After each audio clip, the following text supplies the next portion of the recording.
Puji Tuhan, Shalom saudara yang dikasihi oleh Tuhan. Kita bersyukur hari ini kita boleh datang beribadah kepada Tuhan, sekalipun kita beribadah di rumah kita masing-masing. Tetapi kita bersyukur ketika kita berseru memanggil nama Tuhan, Allah hadir di tengah-tengah keluarga kita masing-masing. Mari kita berdoa kepada Tuhan. Bapa kami di dalam surga, Bapa yang baik, Bapa yang mengasihi kami, kami datang pagi ini bersama dengan keluarga kami kepada Engkau ya Tuhan. Kami bersyukur kami boleh beribadah kepada Tuhan.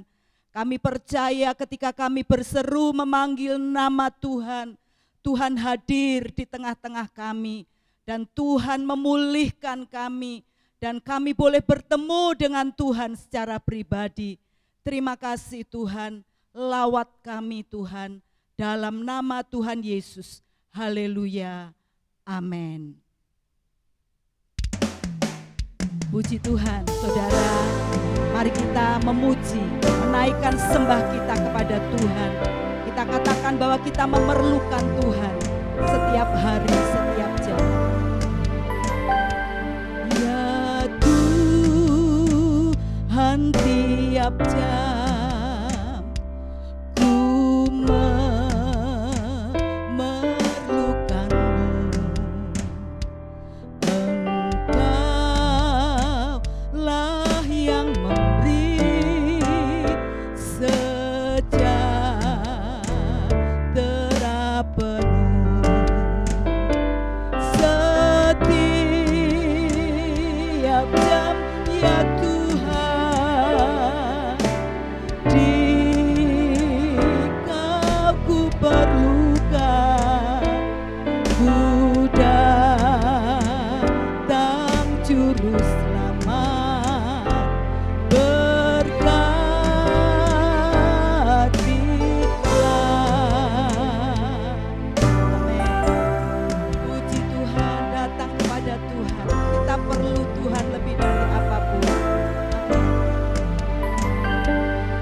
Juru Selamat, ku datang Juru Selamat, ku datang Juru Selamat, berkatilah.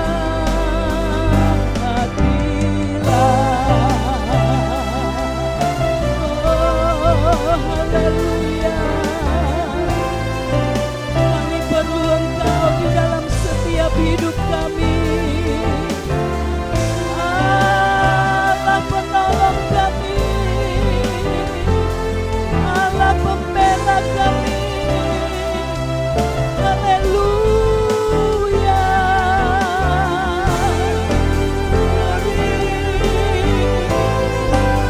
Engkau baik, Engkau baik Tuhan. Di setiap nafas ku perlu Kau, amin.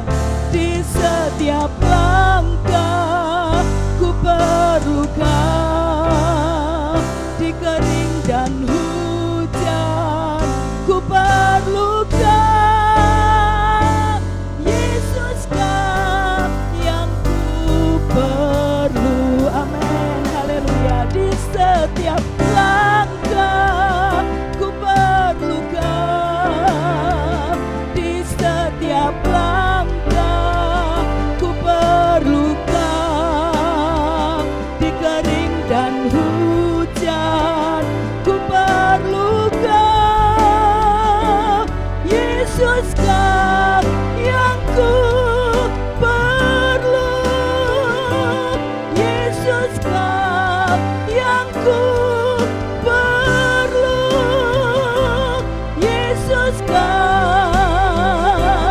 yang ku perlu. Haleluya, kami perlu Engkau Tuhan lebih dari segala-galanya. Haleluya, haleluya.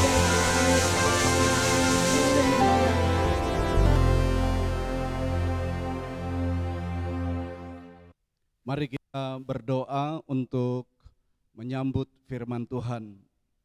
Bapa kami di dalam sorga, kami menaikkan segala hormat, pengagungan kepada Engkau Tuhan Allah kami. Engkau yang sudah mengaruniakan kehidupan dan kehidupan yang Kau karuniakan kepada kami. Kiranya boleh kami pergunakan untuk melayani Tuhan. Sebentar kami akan menyambut kebenaran firman-Mu.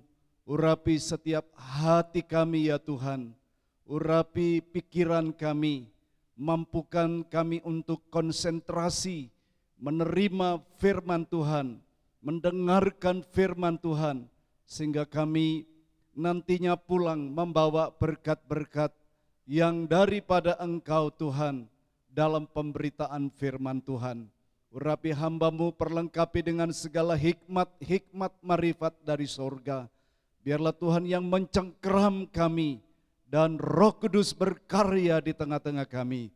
Terpujilah Engkau Bapa, Tuhan Allah penebus, Juru Selamat kami di dalam Yesus Kristus Tuhan. Kami berdoa, haleluya, amin. Puji Tuhan Bapak Ibu Saudara sekalian, hari ini kita masuk dalam ibadah online. Adapun alasan ibadah online gereja kita pada hari ini dan 2 minggu ke depan adalah karena kita mematuhi peraturan pemerintah yang dalam hal ini pemberlakuan pembatasan kegiatan masyarakat darurat per tanggal 3 sampai 20 Juli 2021 yang akan datang ini. Namun demikian Bapak Ibu Saudara sekalian, kita berkeyakinan bahwa Tuhan yang kepadanya kita percaya adalah Tuhan yang mengasihi, yang memberkati setiap saya dan saudara, yang menaruh harap, yang menaruh kehidupannya di dalam tangan Tuhan. Dia akan terus berkarya di dalam setiap kehidupan saya dan saudara, dan dalam waktu yang sama kita pun juga berkarya bagi hormat kemuliaan nama Tuhan. Baiklah Bapak Ibu Saudara sekalian, kita akan membuka Alkitab kita di dalam Kisah Para Rasul pasalnya yang ke-9.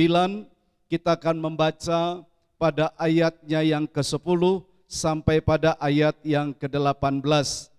Di Damsyik ada seorang murid Tuhan bernama Ananias. Firman Tuhan kepadanya dalam suatu penglihatan.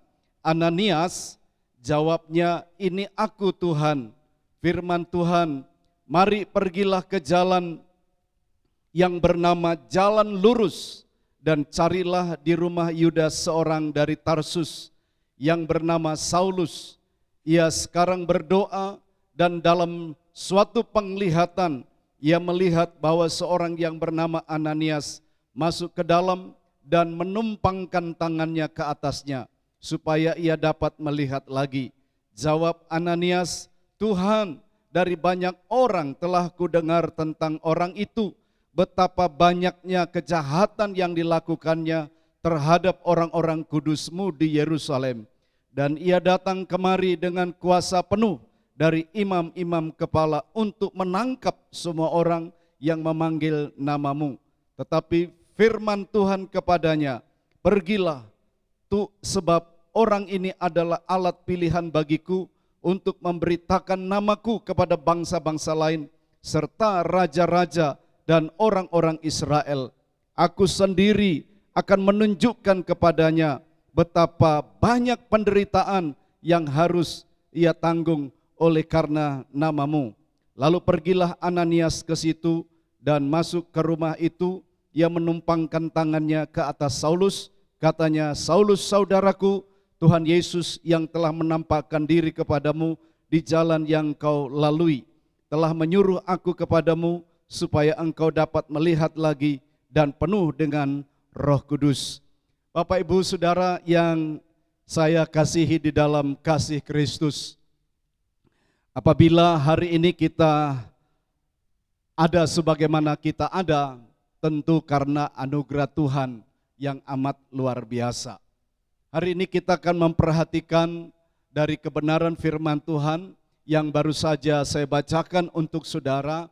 Kita akan memperhatikan satu topik perenungan untuk kita, yaitu hidup untuk melayani Tuhan. Saudara-saudara yang dikasihi oleh Tuhan, hidup kita ini adalah hidup yang sangat bergantung kepada Tuhan. Nafas hidup yang Tuhan berikan adalah satu nafas yang memberikan kita kehidupan dan sampai kepada hari ini. Oleh sebab itulah, selagi ada nafas di kandung badan, mari kita melayani Tuhan dan memuliakan Tuhan dengan hidup yang Tuhan berikan kepada kita, dengan nafas yang Tuhan karuniakan kepada kita. Hari ini kita akan memperhatikan seseorang yang diungkap oleh Alkitab pada kesempatan pagi hari ini, yaitu kehidupan seorang yang bernama Ananias. Ananias ini adalah seorang yang cinta Tuhan, dan diperkirakan dia adalah bagian dari utusan-utusan yang diutus Kristus, ya. Sebelum kenaikannya ke sorga, Yesus melayani dan mengutus muridnya 70 orang, mengutusnya dua orang, dan kemungkinan besar Ananias ada di dalamnya. Itu berarti saya mau katakan kepada saudara, Ananias yang diungkap di dalam Kisah Para Rasul pasal 9 ini bukanlah Ananias yang terdapat di dalam Kisah Para Rasul pasalnya yang kelima, bukan. Nah, oleh sebab itu mari kita lihat Ananias yang diungkap oleh Kisah Para Rasul pasal 9 ini adalah seseorang yang dipakai oleh Tuhan, seseorang yang diurapi oleh Tuhan untuk melayani. Dan pelayanan Ananias ini boleh dikatakan sangat istimewa karena dia melayani masa waktu pertemuan atau perjumpaan awal Saulus dengan Yesus dalam perjalanannya ke kota Damsyik. Tetapi saya tidak akan berbicara tentang Saulus yang bertobat dan pada akhirnya juga dilayani oleh seorang Ananias ini. Tidak, tetapi kita akan fokus kepada Ananias yang dipakai oleh Tuhan untuk melayani dalam awal-awal pertobatan ataupun perjumpaan Saulus dengan Yesus. Saudara-saudara yang dikasihi oleh Tuhan, di dalam Kisah Para Rasul pasal 22 ayatnya yang ke-12, ketika Paulus menjelaskan tentang histori pertobatannya, Ananias disebutkan di sana. Nama Ananias disebutkan di sana sebagai seseorang yang saleh dan taat beribadah kepada Tuhan. Saudara-saudara yang dikasihi, mari kita memperhatikan tentang kehidupan Ananias yang diungkapkan di dalam ayatnya yang ke-10. Di Damsyik ada seorang murid Tuhan bernama Ananias. Firman Tuhan kepadanya dalam suatu penglihatan, Ananias. Jawabnya, ini aku Tuhan. Saudara-saudara yang dikasihi oleh Tuhan, berbicara tentang kehidupan Ananias, sekali lagi menarik untuk kita renungkan. Menarik untuk kita jadikan menjadi sosok yang kita perlu teladani pada masa-masa kini. Ananias diungkapkan di sini adalah seorang yang taat kepada firman Tuhan, taat kepada apa yang dia dengar dari Tuhan dan perintah yang dia terima dari Tuhan. Terungkap di dalam ayat tadi, jawabnya, ini aku Tuhan. Saudara-saudara yang dikasihi oleh Tuhan, ayat 11 dikatakan firman Tuhan, mari pergilah ke jalan yang bernama jalan lurus dan carilah rumah Yudas, seorang dari Tarsus yang bernama Saulus. Saudara-saudara yang dikasihi oleh Tuhan, ketaatan Ananias terhadap firman Tuhan, terhadap perintah yang dia terima dari Tuhan untuk melayani seseorang yang akan dipakai Tuhan kelak, yaitu Saulus, saudara-saudara tentu tidak tiba-tiba begitu saja. Tetapi ketaatan Ananias ini telah dibangun, telah ditumbuh kembangkan jauh sebelumnya. Artinya sejak Ananias mengenal jalan keselamatan, mengenal jalan kehidupan di dalam Yesus Kristus Tuhan, Ananias sudah menumbuhkan di dalam dirinya yang namanya pengenalan akan Tuhan. Dan saya mau katakan kepada saudara, pengenalan akan Tuhan menjadi dasar seseorang menjadi taat pada firman Tuhan. Oleh sebab itulah kita perlu memperhatikan kehidupan Ananias ini dalam konteks kehidupan saya dan saudara pada hari ini.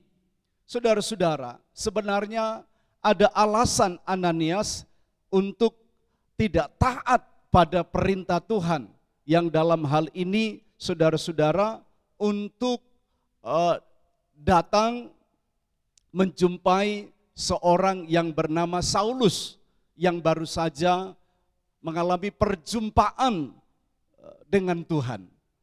Di dalam ayatnya yang selanjutnya tadi dikatakan 13, Jawab Ananias, Tuhan, dari banyak orang yang telah kudengar tentang orang itu, betapa banyaknya kejahatan yang dilakukannya terhadap orang-orang kudus-Mu di Yerusalem. Dan ia datang kemari dengan kuasa penuh dan dari imam-imam kepala untuk menangkap semua orang yang memanggil nama-Mu. Saudara-saudara yang dikasihi oleh Tuhan, ini sebenarnya menjadi alasan yang cukup kuat untuk Ananias tidak pergi menemui Saulus yang sedang berada di rumah salah seorang yang bernama Yudas. Saudara-saudara yang dikasihi oleh Tuhan, ini sangat manusiawi, ini sangat logis. Artinya Ananias ada rasa ketakutan, ada rasa cemas, sebab dia akan menemui seseorang yang sebenarnya orang ini mendapat mandat untuk menangkap dan menganiaya orang-orang Kristen, orang-orang yang percaya kepada Kristus. Saudara-saudara yang dikasihi oleh Tuhan, namun sekali lagi, sekalipun hal-hal tersebut sangat-sangat bertentangan, sangat-sangat membuat halangan secara pikiran manusia, namun Ananias tetap melakukan apa yang menjadi perintah Tuhan. Artinya hati Ananias adalah gambaran hati yang lembut dan mulia. Ia lebih memilih taat pada perintah Tuhan daripada mengikuti perasaannya. Saudara-saudara yang diberkati oleh Tuhan, seharusnya di dalam hidup saya dan saudara, ini boleh menjadi bagian yang harus kita kembangkan, yang harus kita pikirkan secara serius, sehingga hidup saya menjadi hidup yang berkenan, hidup yang layak, dan hidup ini menjadi hidup yang bermakna dan mempermuliakan nama Tuhan. Saudara-saudara, itu yang pertama yang kita bisa lihat tentang seorang Ananias. Yang kedua, saudara-saudara, Ananias ini menjalankan tugas pelayanannya dengan totalitas.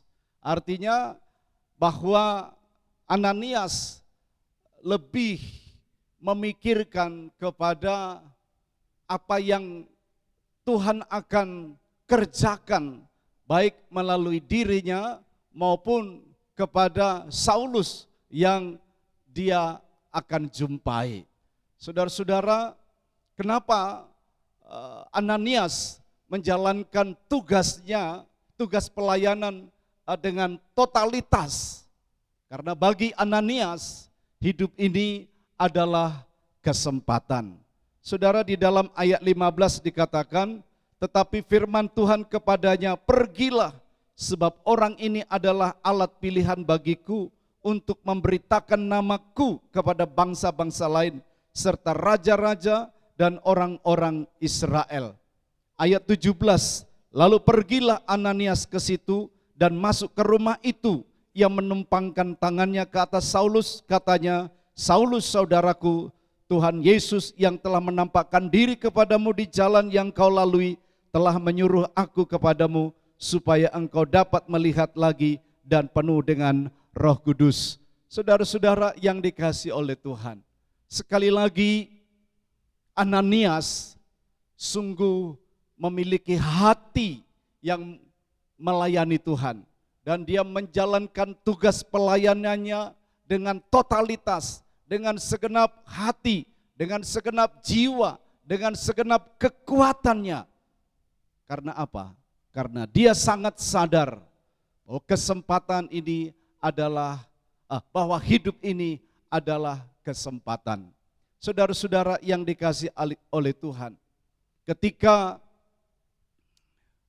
Ananias menjalankan tugas pelayanannya dengan totalitas, maka Tuhan juga membekali, mengurapi, memakainya dengan luar biasa.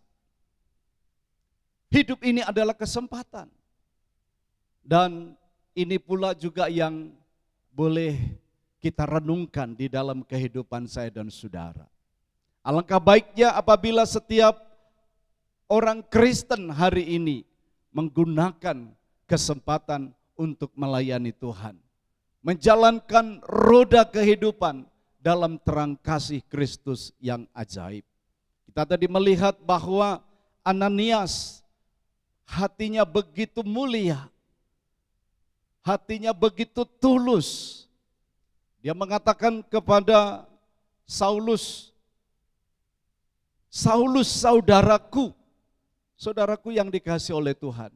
Sekali lagi, Saulus adalah sebenarnya ancaman bagi Ananias dan orang-orang Kristen lainnya. Tetapi ketika Tuhan memerintahkan agar Ananias pergi dan melayani Saulus ini, saudara-saudara, Ananias sekali lagi menjalankan tugas pelayanan ini dengan totalitas, dengan sebuah dedikasi yang amat dalam kepada Tuhan dan juga kepada Saulus yang baru berjumpa dengan Sang Juru Selamat Yesus Kristus Tuhan. Ananias menyapa Saulus, saudaraku. Saudaraku, inilah hati yang mulia. Mengasihi sekalipun Saulus adalah orang yang baru, orang yang sama sekali belum dikenal. Bahkan Saulus seseorang yang menakutkan karena berita tentang Saulus sudah tersebar. Bahwa dia adalah penganiaya, bahwa dia adalah anti kepada Kristus, anti kepada orang-orang Kristen, kepada orang-orang percaya, saudara-saudaraku yang dikasihi oleh Tuhan. Namun Ananias mengasihi Saulus. Dan ini penting bagi saya dan saudara. Bagi kita sebagai orang yang diselamatkan oleh Tuhan. Bagi kita orang-orang yang percaya kepada Kristus. Seharusnya saya dan saudara harus dapat mengamalkan kasih ini. Dan kasih ini harus menjadi bagian dari hidup saya dan saudara. Artinya kita harus saling mengasihi. Bahkan kita harus mengampuni orang yang bersalah kepada kita. Dan itu adalah hukum kasih yang diajarkan oleh Tuhan kepada kita. Bahkan kita berdoa untuk orang-orang yang mungkin merancangkan atau melukai perasaan kita atau memfitnah saya dan saudara sekalian. Saudara-saudara, Ananias membuktikan bahwa dia adalah seorang yang menjalankan tugas pelayanannya dengan totalitas, hatinya mengasihi Tuhan dan juga mengasihi sesamanya dengan tulus dan ikhlas. Saudara-saudara, yang ketiga dan yang terakhir, kita akan memperhatikan bahwa Ananias adalah seorang yang menjalankan kehidupan dan pelayanannya dengan setia. Saudara-saudara, Tuhan mengajar kita agar kita setia sampai kepada akhirnya. Saudara-saudara yang dikasihi oleh Tuhan, salah satu karakter yang tidak mudah ditemukan dalam diri manusia adalah kesetiaannya. Jarang sekali orang mau setia ketika apa yang diharapkan tidak seperti kenyataan. Orang mau setia apabila ada upah. Inilah kenyataan hidup. Begitu juga dalam mengikut Tuhan. Seringkali kita tidak setia, hati kita mudah berubah. Saudara-saudara yang dikasihi oleh Tuhan. Namun Ananias, saudaraku yang dikasihi oleh Tuhan, dia setia melakukan apa yang diperintahkan oleh Tuhan kepadanya. Dia melayani dengan sungguh-sungguh. Dia setia menjalankan apa yang Tuhan perintahkan kepada dia untuk mendoakan Saulus, untuk mengurapi Saulus. Dan itu terbukti tadi di dalam ayatnya yang ke-17. Lalu pergilah Ananias ke situ dan masuk ke rumah itu. Ia menumpangkan tangannya ke atas Saulus, katanya, Saulus saudaraku, Tuhan Yesus yang telah menampakkan diri kepadamu di jalan yang kau lalui telah menyuruh aku kepadamu supaya engkau dapat melihat lagi dan penuh dengan Roh Kudus. Saudara-saudara, dia menuntaskan pelayanannya dengan setia. Dia menuntaskan pelayanannya dengan suatu pengorbanan yang besar kepada Tuhan, dan juga di dalam hal ini pelayanan secara khusus kepada Saulus. Saudara-saudara yang dikasihi oleh Tuhan, tidak sedikit yang awal mulanya begitu setia melayani Tuhan. Namun saudara-saudara, seiring berjalannya waktu, kesetiaan itu mulai luntur. Saudara-saudara, ini menjadi satu tantangan buat saya dan saudara sekalian. Itulah yang terjadi di dalam dunia ini. Tetapi Tuhan mau saya dan saudara hari ini harus menjadi orang-orang yang menjalankan hidup ini untuk melayani, untuk melakukan apa yang menjadi kehendak Tuhan buat saya dan saudara sekalian. Saudaraku yang dikasihi oleh Tuhan, mari kita perhatikan di dalam bagian ini dikatakan bahwa tidak meremehkan tugas yang dipercayakan Tuhan kepadanya, dan ia berusaha untuk mengerti Tuhan. Jadi Bapak Ibu saudara sekalian, Tuhan ingin agar setiap saya dan saudara tetap setia melakukan apa yang Tuhan percayakan kepada saya dan saudara. Melayani Tuhan, melayani dengan apa yang ada pada kita. Mari kita persembahkan dengan kesetiaan kepada Tuhan. Dan kita melihat saudara-saudara beberapa ayat firman Tuhan yang memberikan dorongan dan motivasi kepada saya dan saudara sekalian. Di dalam surat kiriman Paulus kepada jemaat yang ada di Roma, Roma pasal 12 ayat yang ke-11. Janganlah hendaknya kerajinanmu kendor, tetapi biarlah rohmu menyala-nyala dan layanilah Tuhan. Saudara-saudara, ini menarik untuk kita perhatikan dalam kehidupan setiap saya dan saudara sekalian. Seorang penulis buku dan seorang cendekiawan yang bernama Bruce adalah seorang sarjana Alkitab asal Britania Raya, Skotlandia, berpendapat bahwa Ananias memiliki tempat terhormat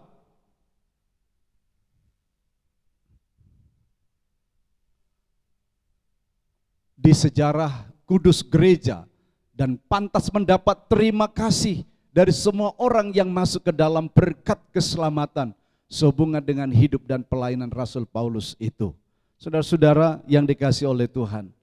Kemudian contoh lain apa yang disampaikan oleh Rasul Paulus kepada anak rohaninya yang bernama Timotius. Di dalam 2 Timotius pasal 1 ayat 12, itulah sebabnya aku menderita semuanya ini, tetapi aku tidak malu karena aku tahu kepada siapa aku percaya dan aku yakin bahwa Dia berkuasa memeliharakan apa yang telah dipercayakannya kepadaku hingga pada hari Tuhan.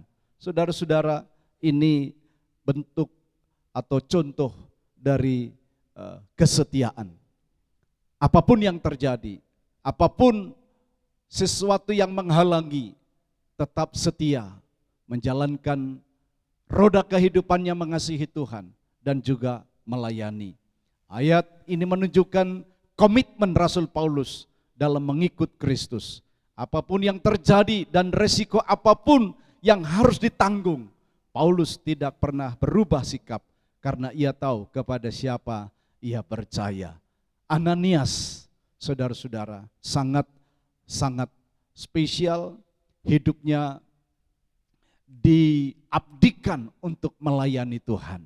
Dan kita sungguh yakin ketika hidup saya dan saudara kita bawa untuk melayani Tuhan dengan apapun yang ada pada kita, kita pakai untuk melayani Tuhan, maka itu adalah sesuatu yang bernilai kekal. Untuk itu mari kita serahkan seluruh hidup kita di dalam tangan Tuhan. Dialah yang menjadi sumber nafas kehidupan. Untuk itu mari selagi nafas ada di kandung badan, mari kita melayani dan memuliakan Tuhan dengan hidup yang ada pada kita. Amin. Mari kita berdoa mengucap syukur untuk firman Tuhan. Bapa kami di dalam sorga, pada kesempatan pagi hari ini kami bersyukur kami boleh mendengarkan firman Tuhan mengenai kehidupan Ananias dan pelayanannya. Sungguh menjadi berkat dalam kehidupan kami. Meteraikanlah firman-Mu Tuhan, biarlah kami juga menjadi Ananias di zaman sekarang ini. Kami boleh memiliki ketaatan mutlak terhadap firman Tuhan. Kami boleh menjalankan tugas pelayanan kami dengan totalitas. Dan kami mau setia, bukan hanya dalam situasi tertentu, tetapi di dalam segala situasi dan kondisi. Kami mau tetap setia melayani Tuhan sampai kepada kedatangan Tuhan kembali kali yang kedua. Meteraikan firman-Mu dan berkati kami semua anak-anak-Mu, dan biarlah Tuhan yang dipermuliakan. Terima kasih Tuhan, terima kasih.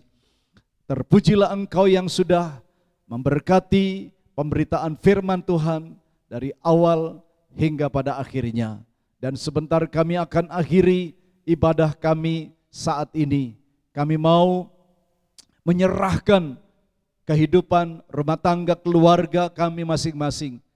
Kehidupan kami kiranya Tuhan yang melindungi kami dan Tuhan yang memberkati kami. Terpujilah Engkau Tuhan, terpujilah Engkau. Segala kemuliaan hanya bagi Tuhan di tempat yang maha tinggi. Saudara-saudaraku yang dikasihi oleh Tuhan, sebentar kita akan pulang dan meninggalkan tempat ini. Biarlah kita pulang dengan iman, dan dimanapun saudara berada, saudara boleh terima berkat-berkat dari firman Tuhan dan lawatan Tuhan di dalam setiap kehidupan saya dan saudara. Sekarang angkatlah tanganmu di hadapan Tuhan, arahkan hatimu, terimalah segala berkat yang datangnya daripada Allah kita. Kiranya kasih Allah Bapa di sorga, kemurahan damai sejahtera di dalam Yesus Kristus Tuhan, dan persekutuan kuat kuasa Roh Kudus boleh menyertai setiap saudara, menguatkan, menopang, menjagai, melindungimu dari sekarang ini sampai untuk selama-lamanya. Di dalam nama Tuhan kami Yesus Kristus, kami berdoa dan mengakhiri ibadah ini. Haleluya. Amin.